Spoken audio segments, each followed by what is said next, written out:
Ano opinion mo sa mga naging kabit ng hindi alam? Hindi nyo alam na kabit kayo? I don't know, man. Parang hindi ako naniniwala na all this time hindi mo alam na kabit ka. Mas naniniwala ako dun sa senaryo na sa pagkatagal-tagal, kaya walang alam yung original. Kasi yung kabit, pumayag maging kabit.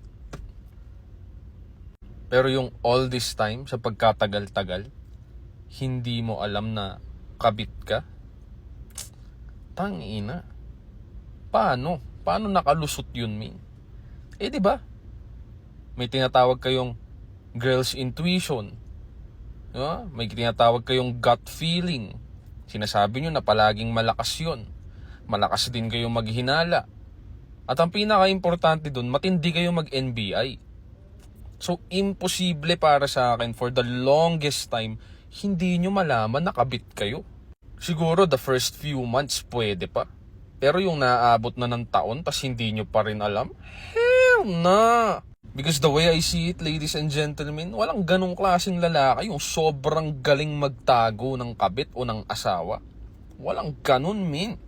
At lalong-lalo na sa mga babae na hindi marunong maghinala at mag-NBI. Saan banda? Kaya doon ka talaga magtataka kung totoo bang hindi mo alam na kabit ka. Baka naman naging kabit ka at tinanggap mo lang.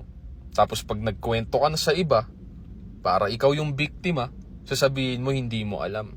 Oo, gets ko min maraming tanga sa pag-ibig. Pero hindi ka naman siguro sobrang tanga. Unless pumayag ka na maging kabit ka. So again, min alam ko may nabibiktima for the, first few months. Pero yung sobrang tumagal na ng ilang taon tas wala kang idea, impossible, min. Impossible. Gets ko maraming babaeng naive. Pero hindi naman siguro kayo ganun katanga. Example, 3 taon. Tapos hindi mo alam na kabit ka?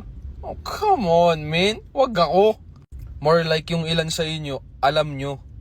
But you didn't wanna dig deeper because threatened kayo sa posisyon nyo.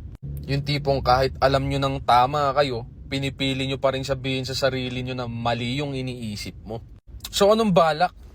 Anong balak? Ang balak nyo, iparamdam sa mga partner ninyo na nangangabit na mas better kayo para kayo yung piliin. Tama. Pero kapag hindi kayo kayang piliin, lalabas kayo bilang biktima. Pero in reality, matagal nyo nang alam yun. Pero sumubok pa rin kayo. Kaya hindi kayo nagsalita. Nice.